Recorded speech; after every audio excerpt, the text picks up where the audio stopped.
Group 2 had read about the fact that McAllen, another of the cities in the Rio Grande Valley of Texas, was spending $20 million on iPads and iPods for all of its students in an effort to try to bridge the digital divide among wealthier students and the poor. Because of the disparity in access to advanced technology between the wealthier and the poor in the United States, and in particular in the southmost area of Brownsville, our group, after researching the idea of introducing new technology to the students in lower income areas in order to improve their job-seeking skills and the possibility of obtaining a job, chose to work with 10th grade students of Lopez High School in their BCIS class to teach them how to work with Apple iPads in order to use this technology to prepare themselves to find a good paying job. The intended learners will consist of all 10th graders in Lopez High School who chose to take the BCIS class with the iPad usage. By providing them access to newer technologies, it is our intention to help level the playing field in the job market for these young people. We conducted a learner analysis of the intended audience by accessing statistical information gathered from various sources. From the information analyzed, the following was discovered. Brownsville is an American portion of a metropolitan area spanning the Texas-Mexican border region. It is the southernmost city in the city of Texas, with one of the fastest growing populations in the country. In the past 30 years, it has more than doubled its population from about 85,000 to over 175,000 according to the 2010 U.S. Census.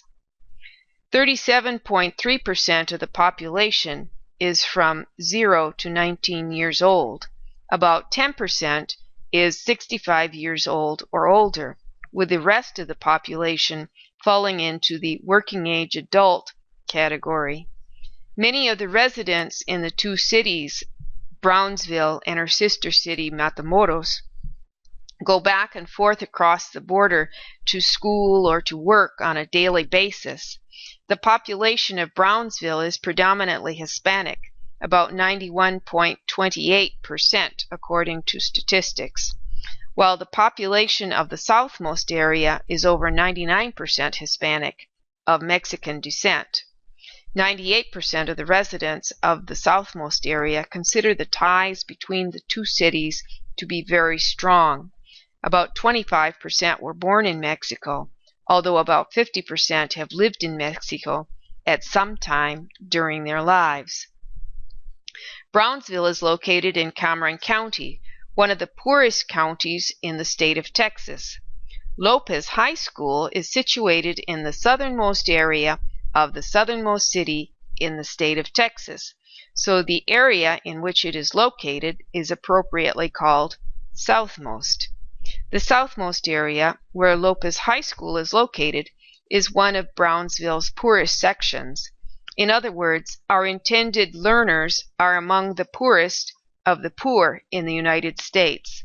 The average per capita income in Brownsville in 2010 was $13,350, just over half of the income per capita of the general population in the United States. The per capita income of the residents in the southmost area is even lower. Most of the students in this area are not afraid to use computers. They are generally familiar with computers and know how to turn them on and run them. Lopez 10th graders have been working on computers in the classroom since they were in kindergarten. Although most Lopez 10th graders will have been working on the computers in the classroom since they were in kindergarten, they will not have much contact with iPads, which are handheld devices. They will not have had much experience looking for a job either. According to the survey, the idea of using an iPad makes whatever the content may be more interesting. They will prefer using an iPad over sitting in a lecture. They are also interested in earning money, but few have had the expectations of getting a job. Students had the option to take BCIS or home ec, and 30% more students chose the BCIS class, in which the iPads would be used over the alternative, the home economics class. Most of the students in Brownsville attend classes in the high school they are just zoned for. Since at the age of 16, by law, students are allowed to leave school if they do not want to continue attending, there are fewer troublemakers acting out in the classrooms in 10th grade. Therefore, while the number of 9th grade students in the spring of 2012 was 733, the number of 10th graders was only 550.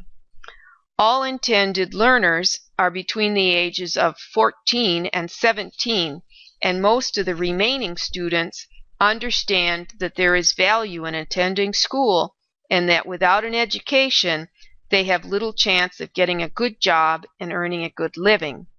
Nevertheless, students intoxicated with drugs or alcohol, which obviously inhibit learning, are occasionally discovered on campus. Most students in this area speak Spanish predominantly, and almost 10% are considered to be limited English proficient students. Of those, almost all of them, 9.52% of the total population, are in special classes learning how to speak and function in English. Another 6.5% of the total population of the 10th grade are considered to be gifted and talented. Most of the participants are visual learners, so viewing information will be preferable. Also, hands-on activities provide better results when students are tested.